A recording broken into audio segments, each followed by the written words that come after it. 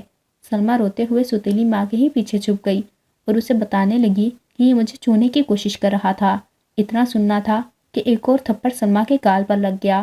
سلمیٰ کی ستیلی ماں کہنے لگی کہ تیری ہمت کیسی ہوئی میرے بھائی کے بارے میں اس طرح کے الفاظ ادا کرنے کی، میں تیرا منہ نوچ لوں گی۔ اس کے بعد سلمیٰ کی وہاں پر زندگی مزید تنگ ہونے لگی تھی۔ اسے اس بات کا احساس ہو چکا تھا کہ اگر اس کے ساتھ یہاں پر کچھ غلط ہو بھی جائے تو ستیلی ماں اسے ہی قصوروار ٹھہرائے گی، جبکہ اس کے بھائی تو بری الاسما ہو جائیں گے۔ ایک روز جب اس کی بہن اس سے ملنے آئی، روتے ہوئے اس نے اپنے اوپر گزرے ان واقعات کے بارے میں اسے بتایا کہ وہ تو بھڑک چکی تھی، اپنی ستیلی ماں کو اچھی خاصی باتیں سنائی اور پھر اپنی چھوٹی بہن سلمیٰ کو اپنے ساتھ گھر لے گئی۔ کہنے لگی کہ میں تمہیں اب اپنے ساتھ اپنے گھر میں رکھوں گی، وہاں پر کوئی تمہیں کچھ نہیں کہے گا۔ سلمیٰ کو اس کی بہن اپنے گھر لے آئی تھی۔ رات کو جب شوہر آیا اور اس نے اپنی چھوٹی سالی کو اپنے گھر میں دیکھا تو کہنے لگا کہ کوئی بات نہیں سلمیٰ گڑیا، تو اب ہمارے ساتھ اسی گھر میں رہے گی۔ یہ دیکھ کر اس کی بہن کا بھی دل کچھ نرم ہو چکا تھا، تسلی ہو چکی تھی کہ اس کا شوہر اس کی بہن کو اپنی اولاد کی طرح پیار دے گا، مگر ایسا نہیں ہو سکا تھا۔ وہ بھی سلمیٰ پر بری نظر رکھنے لگا تھا، جان بوجھ کر کسی نہ کسی طرح اسے چھونے کے بہانے ڈھونڈتے رہتا۔ ایک روز جب اس کی بہن نے اپنے شوہر کو سلمیٰ کی بلا وجہ قریب جاتے دیکھا تو اسے فکر لاحق ہو چکی تھی۔ وہ اپنے شوہر سے تو کچھ کہہ نہیں سکتی تھی، حالانکہ سلمیٰ کو ضرور یہاں سے بھیج سکتی تھی۔ اس نے اپنی باقی بہنوں سے بات کی اور پھر یہ فیصلہ کیا کہ وہ اپنی ایک رشتہ دار خالہ کے ہاں سلمیٰ کو چھوڑ آئیں گی، کیونکہ وہ اکیلی رہتی ہیں، بیوہ ہیں۔ سلمیٰ ان کے پاس رہے گی تو اسے کسی طرح کی پریشانی کا سامنا بھی نہیں کرنا پڑے گا۔ یوں لگاتار دھکے کھاتی ہوئی سلمیٰ دور کی خالہ کے ہاں آ کر رہنے لگی تھی۔ خالہ بھی کافی بیمار تھی، مگر اس کے باوجود سلمیٰ وہاں پر محفوظ تھی۔ جو روکھی سوکھی وہ خود کھاتی وہی سلمیٰ کو بھی کھلا دیتی۔ یوں ہی وقت گزرتا رہا۔ سلمیٰ 18 سال کی ہوئی تو اس کے لیے 30 سالہ لیاقت کا رشتہ آیا تھا، جسے فوراً قبول کر لیا گیا۔ وہ تو سمجھ رہی تھی کہ اب اس کی زندگی خوشیوں سے بھر جائے گی۔ ساس کو وہ اپنی ماں جیسی محبت دے گی، سسر کو باپ جیسی، جبکہ باقی نند دیوروں کے ساتھ وہ بہن بھائیوں جیسا رویہ رکھے گی۔ اس کا شوہر ہوگا جو اس کا بہت خیال رکھے گا، بھلے وہ اس سے عمر میں کئی سال بڑا تھا، مگر محبت تو ہوگی۔ مگر ایسا کچھ بھی نہیں ہوا تھا۔ شادی کے 1 ماہ بعد ہی اس کے سر پر کئی تانے آنا شروع ہو چکے تھے۔ ہر بار اسے یہ سننے کو ملتا کہ ابھی تک خوشخبری کیوں نہیں آئی۔ اس کے شوہر کا پہلے ماہ اس کے ساتھ بڑا ہی اچھا رویہ تھا۔ اس کے لیے کبھی دہی بلے تو کبھی چنا چاٹ لے کر آتا، کبھی برفی، کبھی گلاب جامن، جو چیز اس کے ہاتھ میں آتی وہ سلمیٰ کے لیے لاتا۔ مگر جب اسے لگا کہ وہ ماں نہیں بن سکتی تو وہ غصے سے ہڑبڑا اٹھا۔ جیسے ہی شادی کو 6 ماہ مکمل ہوئے تو لیاقت نے غصے میں آ کر سلمیٰ کو طلاق دے دی۔ طلاق دے کر اسے دھکے مار کر گھر سے نکال دیا۔ سلمیٰ رونے لگی۔ اس نے تو کبھی سوچا بھی نہیں تھا کہ اس کی زندگی کبھی اس طرح کا موڑ بھی لے سکتی ہے۔ وہ روتے ہوئے اپنے شوہر اور ساس کے قدموں میں گر گئی، مگر اب اس کا رشتہ اس گھر سے مکمل طور پر ختم ہو چکا تھا۔ وہ روتے ہوئے واپس اپنی خالہ کے پاس جا چکی تھی۔ خالہ بھی بستر مرگ پر تھی۔ روتے ہوئے اسے سب کچھ بتانے لگی تو اس کے بچے کچھ سانس بھی گویا ختم ہو چکے تھے۔ سلمیٰ سے افسوسناک خبر سن کر اس کی سانس نکل چکی تھی۔ سلمیٰ بھی کئی روز تک محلے والوں کی تسلیاں لیتی رہی۔ دھیرے دھیرے پھر سب اپنی زندگیوں میں مصروف ہو گئے۔ اس کی بہنیں بھی اس سے ملنے کے لیے آئی تھی، مگر چند پیسے اس کے ہاتھ پر رکھ کر واپس اپنے اپنے گھروں کو چلی گئی۔ اس روز سے اس کی طبیعت کافی خراب رہنے لگی تھی، بار بار چکر آ رہے تھے۔ وہ سرکاری ہسپتال میں چیک اپ کروانے کے لیے گئی تو وہاں سے اسے خبر ملی کہ وہ ماں بننے والی ہے۔ سلمیٰ کو تو اپنے کانوں پر یقین نہیں آیا تھا۔ خدا نے اس کی سن لی تھی۔ اگر وہ حاملہ تھی تو یقیناً اس کی طلاق بھی نہیں ہوئی تھی۔ وہ خوشی خوشی واپس اپنے شوہر کے پاس آئی تاکہ اسے یہ خبر سنا سکے۔ اسے گھر سے گئے ہوئے کم و بیش 2 ہفتے گزر چکے تھے۔ دروازے پر دستک دی تو دروازہ اس کی ساس نے کھولا تھا۔ ساس اسے چٹیاں سے پکڑ کر دھکے دینے لگی کہ دفع ہو جاؤ یہاں سے، یہاں واپس کیوں آ گئی ہو؟ اب تمہارا یہاں پر کسی سے کوئی تعلق نہیں ہے۔ لیاقت بھی تبھی گھر سے باہر نکلا تو وہ لیاقت سے ہاتھ جوڑ کر کہنے لگی کہ میری بات سن لو، یہ رپورٹس دیکھو، میں ماں بننے والی ہوں۔ اللہ تعالیٰ نے اولاد ہماری جھولی میں ڈال دی ہے، بس کچھ کفارے کے بعد میں واپس تمہاری بیوی بن سکتی ہوں، ہماری طلاق نہیں ہوئی۔ لیاقت نے جب سلمیٰ کو دیکھا تو ایک سناٹے دار تھپڑ اس کے منہ پر مارا تھا۔ تھپڑ اتنی زور کا تھا کہ منہ کے بل سلمیٰ گری تھی۔ اس کی ناک اور منہ سے خون آ چکا تھا۔ وہ سلمیٰ کے کردار کشی کرنے لگا تھا۔ اس پر کئی طرح کے الزامات لگا کر دھکے مار کر گھر سے نکال دیا۔ کہنے لگا کہ تم بد کردار لڑکی ہو، میں نہیں مانتا کہ یہ میری اولاد ہے۔ مجھے کیا پتا کہ تم کہاں پر منہ کالا کر کے آئی ہو اور اب یہ گناہ میرے سر پر تھوپ رہی ہو۔ 2 ہفتے تک کہاں مری تھی؟ اگر حاملہ ہوئی تھی تو اس وقت آ کر بتانا چاہیے تھا۔ لیاقت اسے گھر سے نکالنے کے بعد دروازہ بند کر چکا تھا۔ اس کی اماں نے آج ہی اس کا رشتہ خوبصورت کم عمر لڑکی سے طے کیا تھا جو کہ بڑی ہی حسین تھی۔ وہ تو جیسے اس کا دیوانہ سا ہو چکا تھا۔ سلمیٰ سے اب اس کا کوئی رشتہ نہیں تھا۔ اس نے اس لڑکی سے شادی کر لی اور اپنی زندگی کو آگے بڑھانے لگا۔ شادی کے 1 ماہ بعد ہی اسے یہ خوشخبری ملی تھی کہ دوسری بیوی حاملہ ہو چکی ہے۔ وہ تو خوشی سے پھولے نہیں سمایا تھا۔ سلمیٰ کو تو جیسے دودھ میں سے مکھی کی طرح نکال چکا تھا۔ یہ بھی نہیں سوچا کہ وہ بیچاری یتیم لڑکی کہاں گئی ہوگی۔ اسے تو بس اپنی اس بیوی سے آنے والی اولاد کی فکر تھی۔ بس دن یوں ہی تیزی سے آگے بڑھنے لگے اور اس کی بیوی نے 7 ماہ بعد ایک بچے کو جنم دیا تھا۔ وہ بچہ پری میچور تھا۔ پہلے تو کافی پیچیدگیاں آئی۔ ڈاکٹر نے تو یہ تک کہہ دیا تھا کہ بچہ بچ نہیں سکتا کیونکہ یہ بہت کمزور ہے، مگر دھیرے دھیرے دعاؤں اور علاج سے وہ بالکل ٹھیک ہو چکا تھا۔ اسے گھر بھی لے جایا گیا مگر وہ بچہ صحت نہیں پکڑ رہا تھا۔ 2-3 ماہ گزر چکے تھے۔ جب اس کی حالت یوں ہی خراب رہی تو اس کے مکمل طور پر ٹیسٹ کروائے گئے۔ کتنے ہی پیسے لیاقت کے اس بچے کے علاج پر خرچ ہو چکے تھے۔ جب ٹیسٹ رپورٹ آئی تو یہ خبر سامنے آئی کہ بچے کو کینسر ہو چکا ہے۔ یہ بلڈ کینسر مزید جڑیں نہ پکڑے، اس لیے اس بچے کا خون جلدی سے تبدیل کرنا ہوگا۔ یہ سن کر تو لیاقت کی ماں، لیاقت کی بیوی اور وہ خود کتنے ہی دیر روتا رہا۔ آخر اس معصوم بچے کو کس بات کی سزا ملی تھی؟ ڈاکٹر نے بچے کا چیک اپ کیا اور اس کا بلڈ گروپ بتایا گیا۔ لیاقت چونکہ سگریٹ نوشی کرتا تھا اس لیے اس کا خون تو بچے کو کسی بھی طور نہیں لگ سکتا تھا۔ باقی اس کا بلڈ گروپ اس کے خاندان میں کسی کا بھی نہیں تھا۔ بہت جانچ پڑتال کی مگر وہ بلڈ نہ ملا۔ بچے کی حالت مزید خراب ہوتی چلی جا رہی تھی۔ کبھی ناک سے تو کبھی کان سے خون بہنے لگتا تھا۔ وہاں پر موجود ایک ڈاکٹر نے بتایا کہ وارڈ نمبر 5 میں ایک مریضہ موجود ہے۔ آج ہی اس کے ٹیسٹ کیے گئے ہیں۔ اس کا خون اس بچے سے میچ ہو جاتا ہے۔ آپ اس سے بات کر لیں۔ اگر وہ آپ کے بچے کو خون دینے کے لیے تیار ہوتی ہے تو ہمیں بتا دیں، ہم ان کا خون آپ کے بچے کو لگا دیتے ہیں۔ لیاقت اس وارڈ کی جانب بھاگا۔ جیسے ہی جا کر اس مریضہ کو دیکھا، دیکھ کر ٹھٹکا تھا کیونکہ اس کے منہ کے جانب پردے لگے ہوئے تھے۔ آگے جا کر جب اس عورت سے اس کی آنکھیں ملی تو وہ ایک پل کو پتھرا چکا تھا کیونکہ یہ تو سلمیٰ تھی جس کے پیر پر پٹی ہو رہی تھی۔ سلمیٰ سے لیاقت کی آنکھیں ملی تو ایک پل کو دونوں پتھرا سے چکے تھے۔